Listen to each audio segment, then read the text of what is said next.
दोस्तों, prime minister employment generation scheme के episode number 1 में हमने समझा था कि prime minister employment generation scheme क्या होती है और इसका क्या ऑब्जेक्टिव होता है। इस स्कीम के एपिसोड नंबर 2 में हमने समझा था कि नया व्यापार स्टार्ट करने पर क्या सब्सिडी मिलती है। वहीं एपिसोड नंबर 3 में हमने समझा था कि कौन लोग इसके लिए एलिजिबल हैं। वहीं एपिसोड नंबर 4 में हमने कुछ एडिशनल कंडीशन के बारे में समझा था। अब बात करते हैं बैंकिंग फाइनेंस के बारे में, जो कि पीएमईजीपी का एक महत्वपूर्ण हिस्सा है। इस योजना के तहत बैंक जनरल कैटेगरी के बेनिफिशियरी के लिए प्रोजेक्ट की कुल लागत का 90% और स्पेशल कैटेगरी के बेनिफिशियरी के लिए 95% तक फाइनेंस करेगा। यानी अगर आप जनरल कैटेगरी से हैं और आपका प्रोजेक्ट 50 लाख का है तो बैंक आपको 45 लाख रुपए का लोन देगा। वहीं स्पेशल कैटेगरी के लिए बैंक आपको 47.50 लाख का लोन देगा। अरे वाह, तो बैंक भी यहाँ अच्छे से सपोर्ट कर रहा है। मतलब आपको केवल 5 से 10% का खुद का योगदान देना होगा।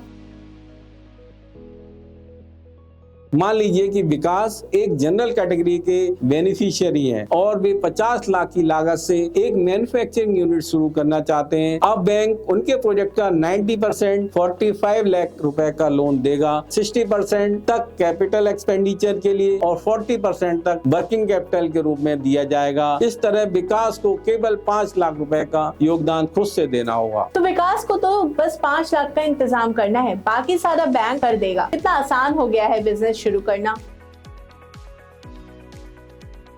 अब मान लीजिए सीमा एक स्पेशल कैटेगरी की बेनिफिशियरी है और वह सर्विस सेक्टर में एक यूनिट खोलना चाहती हैं। उनका प्रोजेक्ट लागत 20 लाख रुपए है। इस स्थिति में बैंक सीमा को उनके प्रोजेक्ट का 95% यानी 19 लाख का लोन देगा। सर्विस सेक्टर में वर्किंग कैपिटल की अधिकतम लिमिट 60% हो सकती है। सीमा को केवल 1 लाख का खुद से योगदान देना होगा। बैंक और सरकार का इतना बड़ा समर्थन तो बिजनेस में तो बस उड़ान भरती है। अब मान लीजिए कि एक मैन्युफैक्चरिंग यूनिट में कैपिटल एक्सपेंडिचर और वर्किंग कैपिटल दोनों ही 50 लाख रुपए तक पहुंच जाते हैं। बैंक इस पूरे प्रोजेक्ट को फाइनेंस कर सकता है, लेकिन अगर इस सीमा से ज्यादा लागत हो जाती है तो अतिरिक्त फंड के लिए कोई सब्सिडी नहीं मिलेगी। यानी मान लीजिए कि प्रोजेक्ट की लागत 60 लाख हो जाती है तो 50 लाख तक ही सब्सिडी मिलेगी, बाकी 10 लाख का लोन बिना सब्सिडी के होगा। मतलब अगर आप अपना प्रोजेक्ट लिमिट से बड़ा कर रहे हैं तो सोच समझ कर करें, क्योंकि उस पर सब्सिडी का फायदा नहीं मिलेगा। अब एक और खास बात, अगर 3 साल के बाद यह पाया जाता है कि आपकी मैन्युफैक्चरिंग यूनिट ने उतना कैपिटल एक्सपेंडिचर और वर्किंग कैपिटल खर्च नहीं किया जितना कि बैंक ने आपको लोन के रूप में दिया था, तो उस स्थिति में आपको शेष राशि के अनुसार मार्जिन मनी सब्सिडी को KBIC को वापस करना होगा। तो भैया जितना पैसा मिला है उतना खर्च भी करो, नहीं तो बाकी सब्सिडी वापस करनी पड़ेगी। ये तो पैसा हुआ जैसे जेब में पैसा रख कर घूमना लेकिन खर्च ना करना। बिल्कुल सही, और इसीलिए प्रोजेक्ट को सही तरह से प्लान और मैनेज करना बहुत जरूरी है ताकि आप पूरे फंड का सही इस्तेमाल कर पाएं।